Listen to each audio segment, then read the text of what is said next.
আসসালামু আলাইকুম। আপনাদের জন্য একটি মুগ ডালের ডিমের পোলাও রেসিপি নিয়ে আসছি। প্রথম দেখুন, আমি মুগ ডালটা সুন্দর করে একটা পাতিলায় রেখে ভালো করে ভাজা নিলাম। মুগ ডালটা ভালো মতন আমি একটু চুলাটা আঁচটা কমায় আস্তে আস্তে ভাজা নেব। যখন মুগ ডালটা সুন্দর একটা ঘ্রাণ আসবো তখন আমি মুগ ডালটা নামায় রেখে দেবো। রেখে একটা পাতিলে একটু বেশি করে আমি পানি দিলাম, তেল দিলাম। দিয়ে আমি এখানে আধা কেজির মতন হইব আমি আলু সুন্দর করে কাটতে দিছি। দিয়ে আলুটা আমি ভালো মতন এই তেলে ভাজা নেব সুন্দর করে।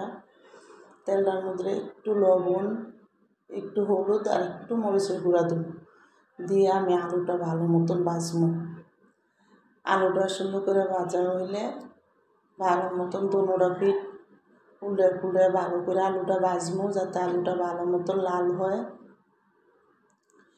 এখন আমি এই তেলের মধ্যে আলুটি ভালো করে লাড়া দিয়া তারপরে আমি আলুটি ভাজবো। দেখুন আলুটি কিন্তু সুন্দর করে দুটা পিঠ লাল হয়ে গেছে হওয়ার পরে আমি আলুটি তেলটা ছাইকা একটা পাটির ভিতরে উঠে রেখে দেবো। রেখে তারপরে আমি এখানে ডিমটা দিয়ে দেবো। আমি এখানে ডিমটারও একটু ভাজা দিয়ে নিব। 5টা ডিম দিছি আমি এদিকে। দেখুন আমি ডিমটিও সুন্দর করে এই তেলে একটু ভাজা নেব। যখন ডিমটিও সুন্দর করে হালকা দুটা একটু লাল হয়ে আইব, ডিমটারও উঠাই দেবো। উঠাইয়া এখানে আমি দেখুন পেঁয়াজ দিয়ে দিলাম 1 মুঠের মতন। পেঁয়াজটা দিয়ে এখন এই পেঁয়াজটাও হালকা একটু লাল হওয়া পর্যন্ত ভাজা নেব। যখন পেঁয়াজটা ভালো করে একটু ভাজা হয়ে যাব তখন আমি এখানে দেখুন 3টা টমাটো কাটা আর বেশি করে কাটা কাঁচামরিচ আমি সুন্দর করে একটু ছোটো ছোটো করে কাটতে নিছি। এখন আমি এই তেলের সাথে পেঁয়াজটা আর টমাটোটা ভালো করে একসাথে মিলাই এখানে আমি আদা রসুন বাটা দিয়ে দিব। দেখুন আমি কিন্তু এখানে আদা রসুন বাটাটা দিয়ে দিলাম। দিয়ে এখন আদা রসুন বাটাটা ভালো করে মশলার সাথে মিলামো। আর লবণটা দিয়ে দিলাম 1 চামচ লবণ দিয়ে তারপরে আমি এদিকে দেখুন এক করে সব মশলাটি দিব। এখানে আমি বিরিয়ানির মশলাটা দিয়ে দিব। বিরিয়ানি মশলাটা দিয়ে আন্দাজ মতন একটু বিরিয়ানি মশলা দিয়ে দেবো। বিরিয়ানি মশলাটা দেওয়া হলে এখানে আমি অল্প করে 1 চামচ গরম মশলা দিব। গড়ে বাটা গরম মশলা যেটা ফাঁকি করে রাখছি ওই গরম মশলাটাও আমি এখানে দিয়ে দেবো 1 চামচ। 1 চামচ গরম মশলা দিয়ে দেখুন আমি 1 চামচ গরম মশলা দিলাম। আর কালো আর সাদা গোলমরিচের ফাঁকি দিয়ে দেবো 1 চামচ। এবার আমি সব কিছু দিয়ে এখন আমি ভালো মতন এই তেলের সাথে এই মশলাটারে আমি মিলাম। আর একটা তেজপাতার মাঝখানটা পাইরা আর কটা গরম মশলা আছে আমি দিয়ে দিলাম।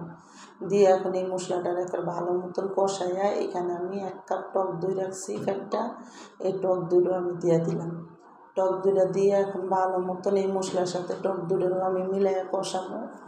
যখন টক দইটা ভালো মতন কষা হয়ে যাব একটু পানি দিব বাটিটা ধুয়ে, পানিটা দিয়ে এখন টক দইটা ভালো করে এই মশলার সাথে মিলন পর্যন্ত আমি কিন্তু এখানে দেখুন সে আলু আর টমাটোটা দিয়ে দেবো একসাথে। আলুটা এই টমাটো এই মশলার সাথে আলু আর ডিম একসাথে দিয়ে আমি একটু এটিকে রান্না করব। বেশি না, এটি ভাজা হয়ে গেছে, একটু খালি মশলার সাথে আমি এটিকে রান্না করব। সবটি দিয়ে তারপরে এই মশলাটার সাথে আমি ভালো করে একটু এটিকে রান্না করব। দেখুন আমার কিন্তু এদিকে এটি সব দেওয়া হয়ে গেছে। হইলে এখন আমি ভালো মতন এই মশলার সাথে এটি মিলাইয়া একটু রান্না করবো ডাক্কা। যখন একটু ডাক্কা রান্না করলে মশলাটা ভালো করে এর সাথে মিলে যাব তখন আমি এটাকে উঠাই দেব। দেখুন আমার এটি কিন্তু সুন্দর করে হয়ে গেছে। আমি এখন মশলা সহকারে আর ডিমটা সহকারে আমি ভালো করে উঠাইয়া একটা প্লেটের ভিতরে রাখবো, যাতে এটা আমি পরে পোলাও উপরে দিব। এখন কিন্তু আমি দেখুন সবটি উঠাইয়া এখন এটার উপরে একটু মশলা আর তেল যেটা থাকবো ওই তেলের মধ্যেই আমি পোলার চালটা দিয়ে দেব। দেখুন এখন কিন্তু আমার এটা দিকটা হয়ে গেছে। আর এদিকে আমি পোলার চালটা দিয়ে দিব। পোলার চালটা আর মুগ ডালটা আমি সুন্দর করে একসাথে ভিজিয়ে ধুয়ে রাখছিলাম, এখন আমি এটি সব দিয়ে দিলাম, দিয়ে ভালো করে আমি এখানে একটু স্বাদ মতন এটার জন্য লবণ দিব বলার জন্য আমি কিন্তু এখানে দেখুন লবণ দিয়ে দিলাম 1 চামচ, দিয়ে এখন ভালো করে এই মশলার সাথে আমি এই চালটাকে কষাবো। চালটা মশলার সাথে যখন কষানো হয়ে যাব ভালো করে, তখন কিন্তু দেখুন আমি কিন্তু ভালো করে ঢাকা চালটাকে ভালো করে একটু মশমশা করে কষাই নিব। এখানে ভালো মতন কষানো হইলে তারপরে আমি এখানে গরম পানি ঢেলে দেবো। দেখুন আমার কিন্তু এদিকে চালটা ভালো করে মশমশা হয়ে গেছে, আমি কিন্তু এখন দেখুন সুন্দর করে কিন্তু হালকা নিচ দিয়ে লাল লাল হয়ে আসছে। এখন আমি এটার উপরে গরম পানি ঢেলে দেবো। আমার কিন্তু এদিকে চালটি সুন্দর করে করা হয়ে গেল। এখন আমি দেখুন এই চালের মধ্যে গরম পানিটা দিয়ে দেবো। এখন আমি কিন্তু এখানে পাতিলায় গরম পানি করে রাখছি, আমি আন্দাজ করে আমার এই চালটা ফুটতে যতটুকু পানি লাগে আমি এই গরম পানি ঢেলে দিলাম এখানে। দেখুন এখন এই গরম পানি দিয়ে আমি এখানে অল্প পরিমাণ আমি এখানে ফাঁকি দুধ দিব। দুধটা দিলে মাংসটার টেস্ট অনেক মজা আসবে, পোলাওটার মনে করেন অনেক ভালো একটা মজা হইব পোলাওটা। এই জন্য আমি কিন্তু এদিকে দেখুন গুঁড়া দুধ দিয়ে দিতেছি। আমি এদিকে 4 চামচের মতন গুঁড়া দুধ দিলাম, বড় চামচ। এবার দেখুন আমার কিন্তু গুঁড়া দুধটা দেওয়া শেষ। ভালো মতন আমি এখন এই গুঁড়া দুধটা এই পোলার চাল আর পানিটার সাথে ভালো করে মিলাই দিলাম। যখন গুঁড়া দুধটা মিলানো হয়ে যাব তখন কিন্তু এদিকে আমি দেখুন এদিকে কিন্তু আমি এখন আরেকটু লবণ লাগবে, আমি দেখছি লবণ হয় নাই, এই জন্য আরেকটু লবণ দিলাম এখানে। দিয়ে কিন্তু আমি এদিকে কটা কাঁচামরিচও দিব। দেখুন আবার একটু লাড়া দিলাম, লাড়া দিয়ে এখন আমি এদিকে বেশি করে কটা কাঁচামরিচ দিয়ে দিলাম। দিয়ে এখন ঢাকা এই পোলাওটা হওয়ান পর্যন্ত আমি রান্না করে নেব।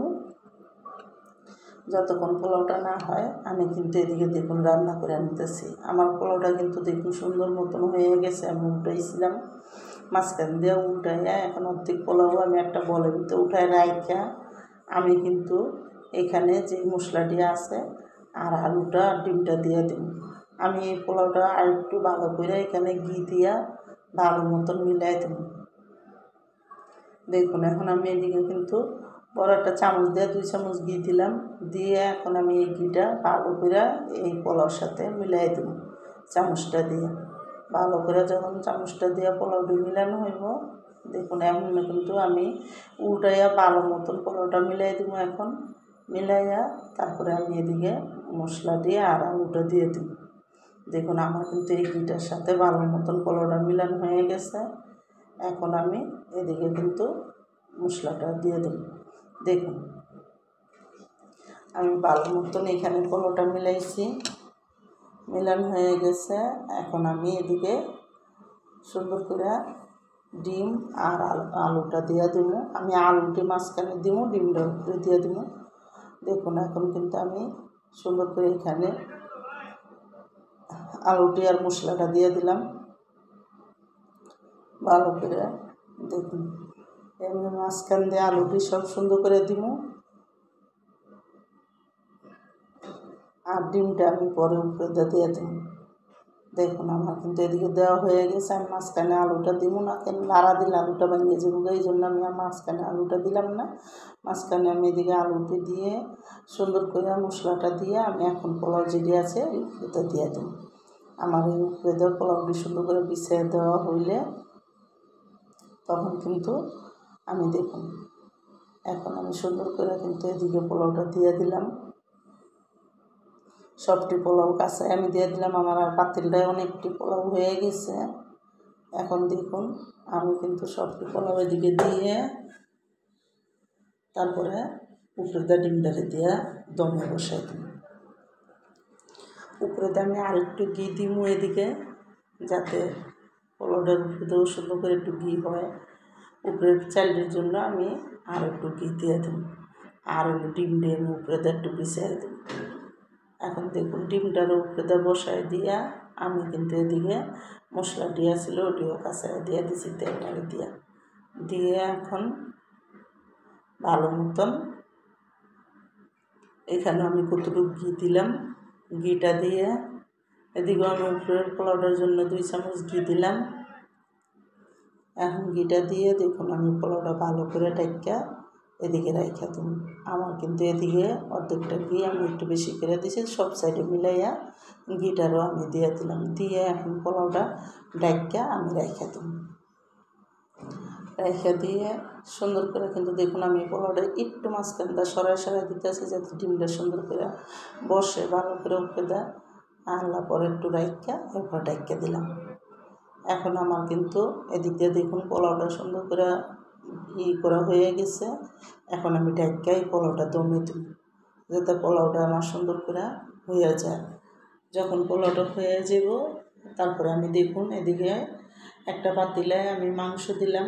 বেশি করে আমি মুরগির মাংস লইছি, মাংসটা ধুয়ে মুইয়া কাটটা লইছি। কাটটা এখানে একটা তেজপাতার কটা গরম মশলা দিলাম, দিয়ে বেশি করে কতটুকু আদা রসুন বাটা দিলাম। এখানে দেখুন আদা রসুন বাটাটা দিয়ে এখানে লাল মরিচের গুঁড়া দিলাম 1 চামচ, আর হলুদের গুঁড়া দিলাম। এখন হলুদের গুঁড়াটা দিয়ে এখানে আমি গরম মশলার গুঁড়া দিলাম।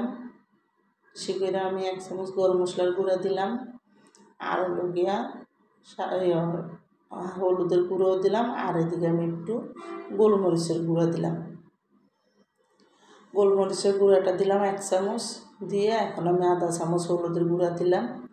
দিয়ে এখন ভালো করে এই মাংসটার ভিতরে একটু লবণ দিয়ে দিলাম। স্বাদ মতন অল্প করে লবণ দিছি, আমি পরে লাগলে দিব। দিয়ে এখন আমি মশলাটা ভালো করে দেখুন এই একটু পানি আছে, এই পানিটার সাথে মশলাটা ভালো করে মিলাম। মশলাটা ভালো করে যখন মিলানো হয়ে যাব তখন আমি এটা একটা চুলার মধ্যে বসাই। চুলার মধ্যে বসাইয়া মাংসটারে দেখুন চুলার মধ্যে বসাইয়া আমি এদিকে কটা টমাটো কেটে দিয়ে দিলাম। আমি আজকে এই মুরগির মাংসটা টমাটো দিয়ে ভুনা করবো, এই জন্য আমি কিন্তু এদিকে দেখুন বেশি করে 3-4টার মতন টমাটো কেটে দিয়ে দিলাম। সুন্দর করে কিউব করে টমাটো দিয়ে ছোটো ছোটো করে কিউব করে কাটতে তারপরে দিয়ে দিলাম। যখন টমাটো দিয়ে কাটা হয়ে যাব আমি পাতিলটা কিন্তু চুলার মধ্যে বসাই মাংসের চুলায় বসাইয়া তারপরে আমি এটার ভিতরে দেখুন আমি কিন্তু আমার কিন্তু এদিক দিয়ে পোলাওটাও হয়ে গেছে। আপনাদের একটু দেখাই দেখুন আমার পোলাওটা কিন্তু হয়ে গেছে। পোলাওটা এখন আমি নামায় দেবো। আমি একটু লাড়া দিয়ে আপনাদের দেখালাম, দেখুন কত সুন্দর করে কিন্তু পোলাওটা সুন্দর করে হয়ে গেছে। আমি হালকা একটু মিলাইয়া তারপরে আমি কিন্তু পোলাওটা এখন নামায় দেব। পোলাওটা নামাইয়া দেখুন আমার পোলাওটা কিন্তু সুন্দর করে উপরে দেব সুন্দর মতন হয়েছে। এখন আমি পোলাওটারে নামাইয়া রাইখা এই চুলায় কিন্তু আমি মাংসটা বসাই দিলাম। এখন পোলাওটা আমি একটা চুলা রেখে দিলাম, রাইখা এদিকে কিন্তু দেখুন মাংসটা বসাইছি। বসাইয়া মাংসটা আমি এখন একটু ভালো করে লাইড়া দেবো। দিয়ে আমি এদিকে পেঁয়াজ দিব। পেঁয়াজটা আমি এখনও দিই নেই, এখানে দেখুন আমি পেঁয়াজটা দিয়ে দেবো। বেশি করে একটা পেঁয়াজ দেবো এদিকে, আর অল্প করে সয়াবিন তেল দেবো, কারণ এই মুরগিতে অনেক তেল ওঠে, এটা বড় মুরগি, এই জন্য আমি এখানে দেখুন বেশি করে একটা পেঁয়াজ দিয়ে দিলাম।